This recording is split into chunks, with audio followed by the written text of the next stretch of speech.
Hey, what is going on, everybody? Welcome to Upkick MMA episode 321. I am Brendan.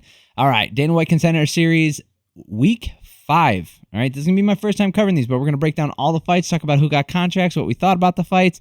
Let me know down below in the comments what you thought about the fights while you're heading down there. If you like this kind of stuff, subscribe to the channel. That way you know when the next video is coming out. I break down fights every weekend. Now I'm going to start doing the Contender Series. I've also got the Ultimate Fighter from this past season if you're interested in that. All right, let's get into it. All right.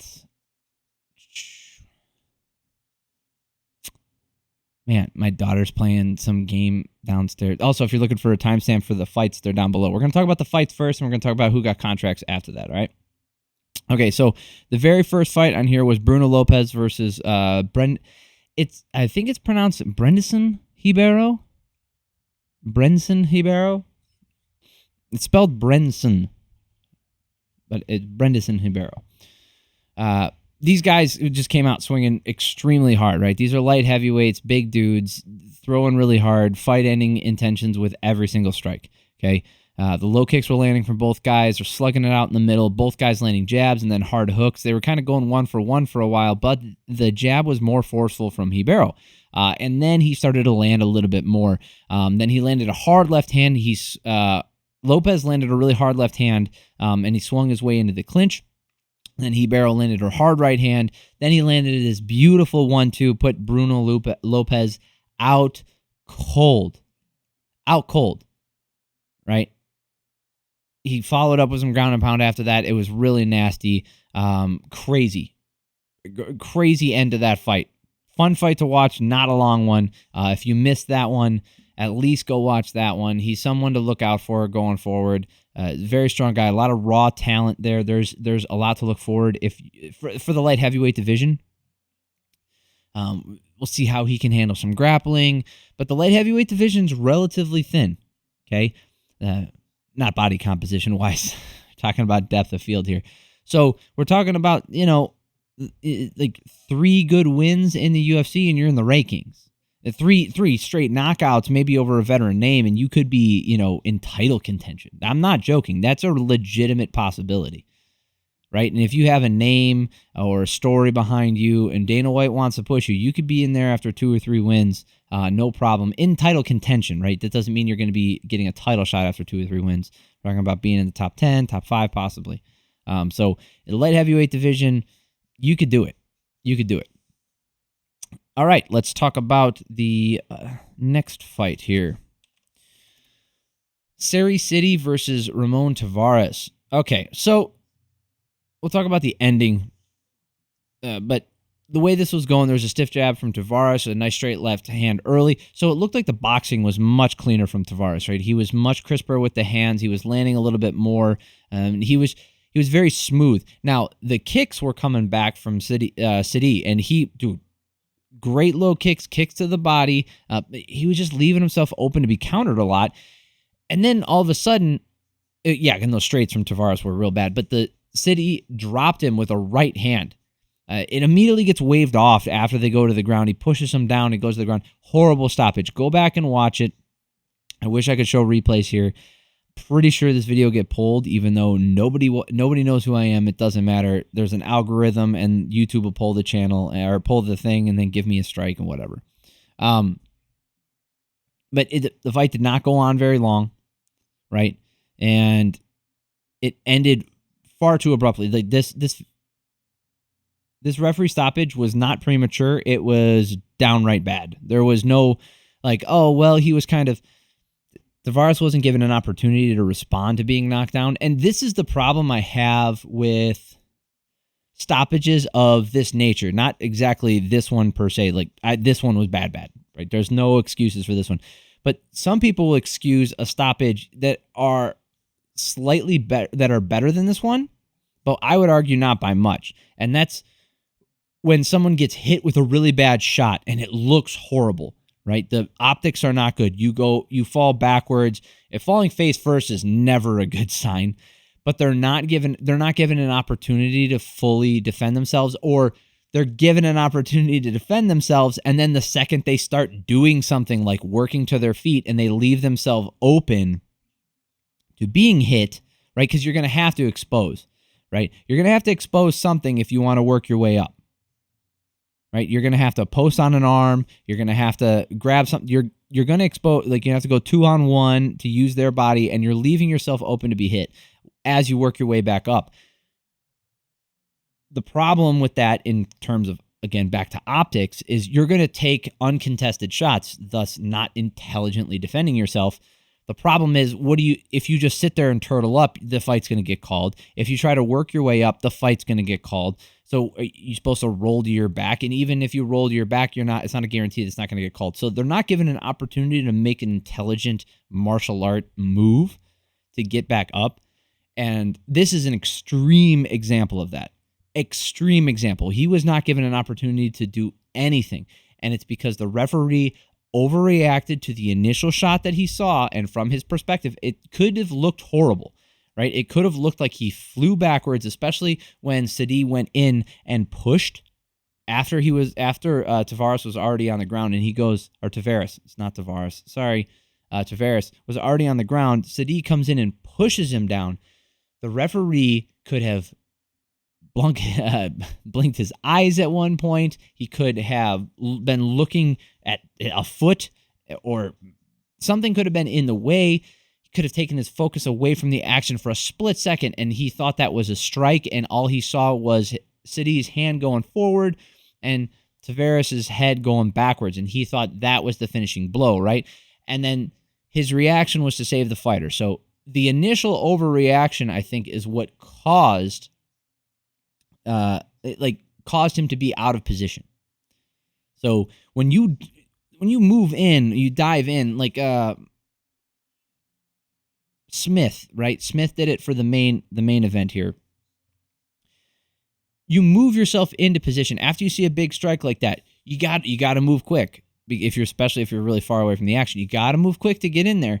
But if you over exaggerate your motions and you take yourself off balance, it's almost like, striking in a way, right? If you overextend yourself in that initial sprint motion, you could be putting yourself in a position where, like, you might just have to fall on the fighter regardless of whether or not you think the fight's going to stop. Now, that's not exactly what happened here, but it's partially that, right? He lunged in and kind of overdid it a little bit, and then realized, like, midway, he's like, okay, we're calling this. But then, we could see it was a bad stoppage. I know there was a lot of analysis, but the fight wasn't very long, so not much to go over. That was pretty good. By the way, Ribeiro got the contract, and here Sidey, he also got the contract. Dana White said, just because the fight was stopped early, that's not Sidey's fault. He went out there and did his job. He gets a contract, so congratulations to him.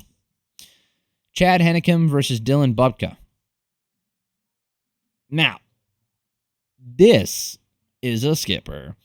Hanekom was taking the center, trying to poke with his long kicks. Hanekom was landing some hard low kicks. Budka landed a counter right hand at a downward angle. It was probably the best strike of the first round, but Hanekom landed a hard right of his own, and then some wall wrestling from Hanekom. And he used a guillotine to defend the takedown, attempted his own, but then he had to fight off a choke of his own. Like, they went back and forth, and they traded guillotine attempts and grappling. But Hanekom did more damage, and he went for that deep guillotine in that first round. I gave him that first round. Okay, second round here. So I had a 10-9 for Hanekom. Second round here. Budka going forward, now he pressed him to the cage, got the double leg. They get back up. Hanekom gets in on a takedown attempt, and he just sits there. Budka defended the takedown, went for a guillotine, using the ground. Used to get the fight to the ground, landed some decent shots against the cage. Budka got the second round, and right as the round ends, he kicked him in the nuts. So I'm not putting that on our tally. I really want to keep it to just the UFC events. So unless you guys think I should add these to the tally, for those of you guys who don't know, I have a Google Sheets document. It's a Google Sheets Google sheet where I'm keeping track of all the fouls and whether or not that foul, the fouler or the person who got fouled ended up winning by decision or whatever. So I'm just trying to keep a tally as we go forward and trying to build up a data set to see how valuable cheating is in the UFC. Last round here. So I had it 19-19 going to the third. Let me know what you guys think. Do you think I should count these fights in there? Last round, Budka was moving in right away, going for the takedown again. Lots of time in the cage without much damage. They get separated and the position gets reversed, but Budka did way more in this round with control time, and that's about it. Like, he did a little bit of damage, but this round did not have much going on for it. So Dana White said this was one of the worst fights he's ever seen on the Contender Series, but he didn't think it was Budka's fault, and the fact that this guy stepped up on short notice. He fought heavyweight like 2 weeks ago, cut down to 185, and says he's going to give him an opportunity to fight in the UFC at welterweight, right? So he's going to fight at 170 and then see how this goes. So that's pretty cool that he did that. I mean, the way that he explained it makes sense. So I'm happy for him. I think I think it'll be interesting to see him fight at his legit weight class. All right, Kevin. Oh man, Vallejos versus Jean Silva. All right. Hard kicks from Silva going up top into the body, partially blocked. Vallejos was walking him down, doing a bit of chasing, not closing off the cage. Vallejos with the hard low kick and the nice hook up top. Vallejos is doing a good job finding the body with a couple of shots, but this round was pretty inactive. Silva didn't do anything significant in this round, in my opinion. So Vallejos got that one for me. This first round was some really good boxing from Vallejos, but Silva kind of dialed it in here in the second round. So he stayed more aggressive. He found the chin with that right hook, nice lead elbow. Silva started landing some hard right hooks to the body. Vallejos was landing a nice left hook as a counter, but the jabs from Silva were landing hard. Hard right hand, following up with like hard knees to the head, unloading, but not. He started landing, not going for the finish where he's just throwing a barrage of sloppy shots, but he started landing everything and landed hard shots, so much damage. Silva dominated this round, 19-19 going to the third.